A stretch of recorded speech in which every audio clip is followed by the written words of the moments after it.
express my apologies, especially to Senator Ontiveros, kasi sensitive sa mga ganitong, yung karakter ko ho, gano'n talaga.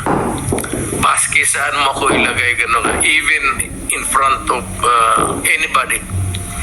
Gano'n talaga ako. Bastos ako. Walang hiya ako kasi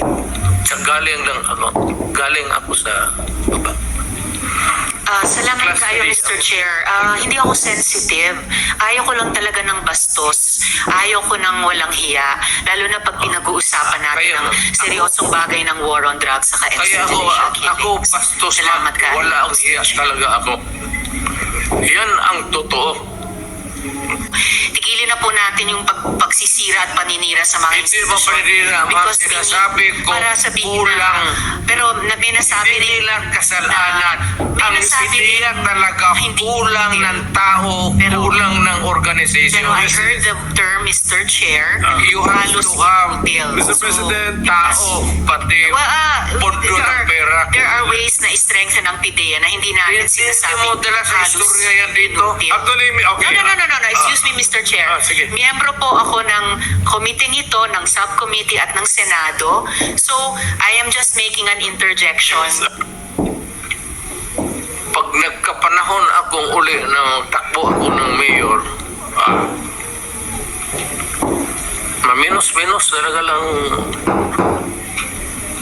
I will do the same thing again and again and again, basta nandyan yung droga.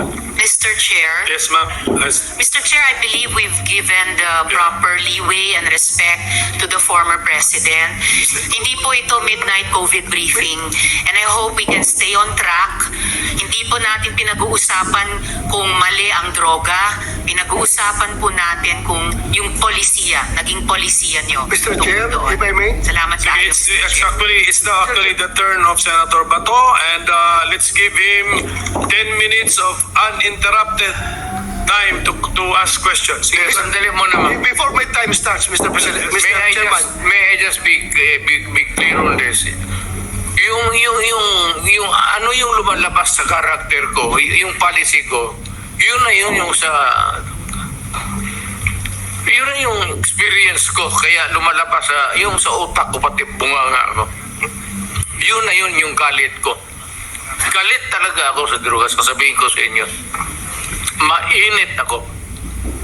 Thank you. Thank you, Mr. President. Lahat tayo, we are all the product of our own experiences. Tama. Sige, Senator Bato, you have the floor. Yeah, thank you, Mr. Chair. I just would like to remind our colleagues, Mr. Chair, if I may, that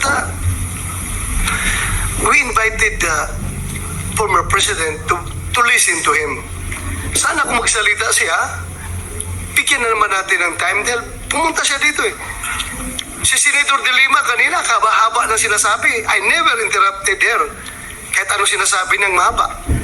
But, itong ating nag-raise pa nga ng hand yan kasi gusto niya magsalita. Sana, hintayin natin matapos. Huwag natin i-interrupt, Mr. Chair. Yun lang po. Nagpapalabas na ako ng aking observation. Salamat sa Senator, pero yun, nasabi ko na rin, nalabas ko na yung galit ko. It's really a rage dito sa anak na rin ako ng mahirap eh. Kaput. Dumating kami ng Davao na we have to hack. Puro kahoy pa yan. We have to clear the forest para makapwesto kami. Kaya dumaan ako dyan sa yung boulevard na yan. You'll be familiar because you're from Mindanao. Diyan kami nakatira sa karinderya ang nanay ko noon nung dumating kami sa kaya nakita ko yung hirap ng lalo na sabi ko yung nanay na lumabas nagtrabaho padala ng pera tapos yung pera niya nandoon sa droga. Thank you, sir. I'm sorry but tapos na ako. Nailabas ko na. Sige. Salamat daw. Hindi na ako magano. Ito for the information, si Colonel Grijaldo. Ayan. Ngayon, ang Davao, ngayon, taga-Davao ko man. Taga-Davao kayo lahat. Kayo mga general, dumaan doon. O ano, good time na. Peaceful na. Walang gulo. Walang pickpocket. Pero, wala, hanggang dyan lang. Kalimutan na ng tao yan because sa bagay naman trabaho mo yan eh. Tama naman sabihin ng tao na, bakit kami may utang na loob sa iyo? Bayad ka. Trabaho mo yan. Tama yan. In theory, tama yan. Tama sila. Kayong mga pulis. Ikaw. Pati ako. Pero, yung dapat lang malaman na yung pagiging mayor ko, pagiging talagang presidente, diniptip ko yan. Wala akong agenda. Wala akong dinagdag na baski isang poste sa bahay ko.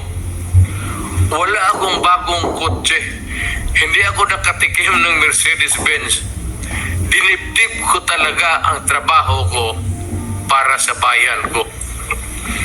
Ayaw ko maging hero. Kasi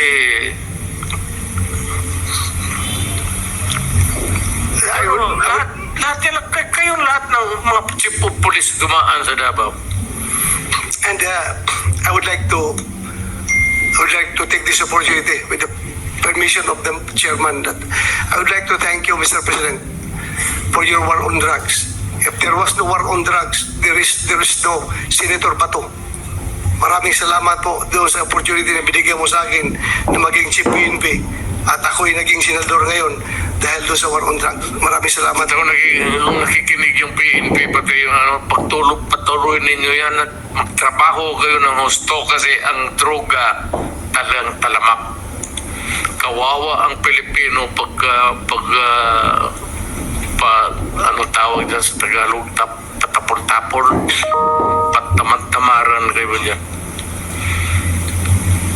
Magtrabaho kayo ng gusto, alam ninyo na ang droga talamak. Kaya kayong mga magpresinto, yung area of jurisdiction mo, pag mandyan pa yung droga, umalis ka. Kung chief of police ka ng syudad, pag may droga at hindi mo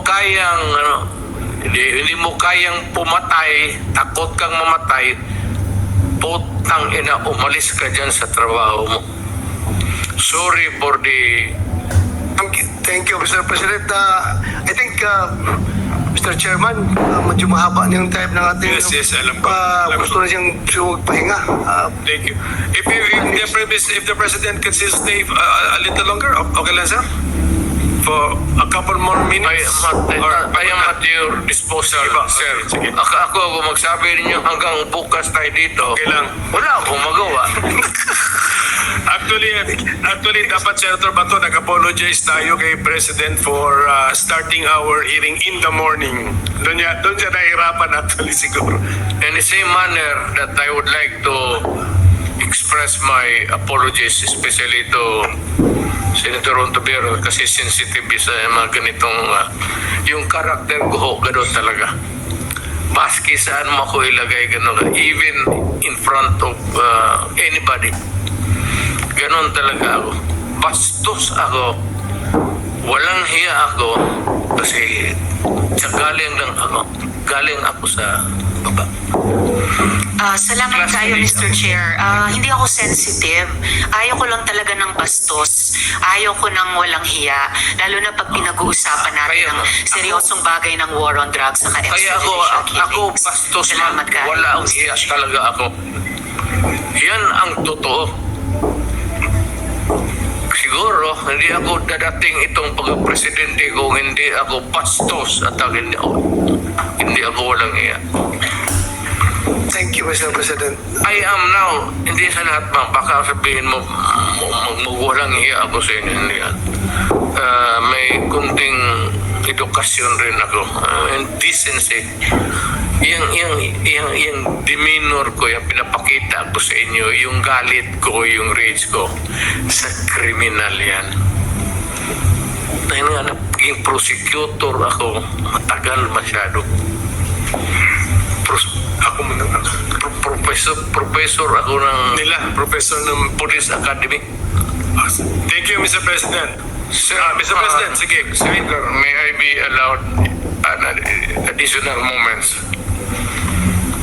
Alam mo itong warog, itong PDEA, hindi masabihin inutil. Pero kung yung PDEA, ang asahan mo to fight drug, patay ang Pilipinas. Take it from me, galing ako sa taas presidency. Galing ako mayor, congressman. Hindi kaya ng PDEA. Hindi nga niya alam sino yung mga diyan sa palibot dito sa Batasan, sino yung mga drugista diyan sa pulis talaga yan. Pulis. Ang sekreto niyan is mayor, pati pulis at barangay captains. Yun lang yun. Yun ang kailangan mo. Huwag na yan generals. Pulis, kapitan, pulis, barangay. Yan. Well, generals, malayo masyado yan. Anak ng puta. Sorry. Wala yan. Hindi, you cannot solve the problem. Nandito na lang rin tayo pag-usapan natin what's the best approach to. The best approach really is dito sa baba. Barangay captain, tapos yung mga mayors, dapat nilang pukpukin talaga